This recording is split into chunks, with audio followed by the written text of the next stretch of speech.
ನಮಸ್ಕಾರ, ಲೋಕಾಯುಕ್ತ ದಾಳಿ ಟಿವಿಗೆ ಸ್ವಾಗತ. ನಾನು ವಾಣಿಜ್ಯ ಸಿಲಿಂಡರ್ ಬೆಲೆ ಏರಿಕೆ ಬೆನ್ನಲ್ಲೇ ಇದೀಗ ದೇಶದಲ್ಲಿ ಹೋಟೆಲ್ಗಳಲ್ಲಿ ತಿಂಡಿ ತಿನಿಸುಗಳ ಬೆಲೆ ಗಗನಕ್ಕೇರಿದೆ.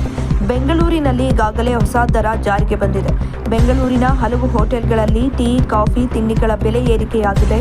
ದಿನಬಳಕೆ ವಸ್ತುಗಳು, ಹೋಟೆಲ್ ತಿನಿಸುಗಳು ಇದೀಗ ದುಬಾರಿಯಾಗಿರುವುದು ಜನಸಾಮಾನ್ಯರ ನಿದ್ದೆಗೆಡಿಸಿದೆ. ಟೀ ಹಾಗೂ ಕಾಫಿ ಬೆಲೆ 25 ರೂಪಾಯಿಗೆ ಏರಿಕೆಯಾಗಿದೆ. ಮೊದಲು LPG ಸಿಲಿಂಡರ್ ಕೊರತೆ ಕಾರಣ ಬೆಲೆ ಏರಿಕೆ ಮಾಡಿದ್ದ ಹೋಟೆಲ್ಗಳು ಇದೀಗ ವಾಣಿಜ್ಯ ಸಿಲಿಂಡರ್ ಬೆಲೆ ಏರಿಕೆ ಬೆನ್ನಲ್ಲೇ ತಿನಿಸುಗಳ ಬೆಲೆ ಏರಿಕೆ ಮಾಡಿದೆ.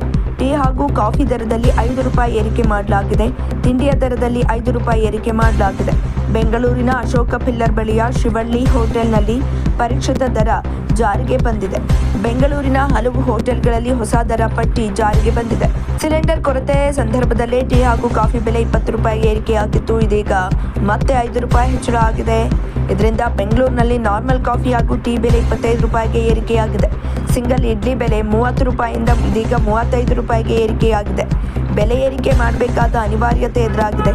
ವಾಣಿಜ್ಯ ಸಿಲಿಂಡರ್ ಬೆಲೆ ಏರಿಕೆ, ಅಗತ್ಯ ವಸ್ತುಗಳ ಬೆಲೆ ಏರಿಕೆ, ವೇತನ ಹೆಚ್ಚಳ ಸೇರಿದಂತೆ ಹಲವು ಕಾರಣಗಳಿಂದ ಹೋಟೆಲ್ ಉದ್ಯಮಕ್ಕೆ ತೀವ್ರ ಸವಾಲಾಗಿ ಪರಿಣಮಿಸಿದೆ.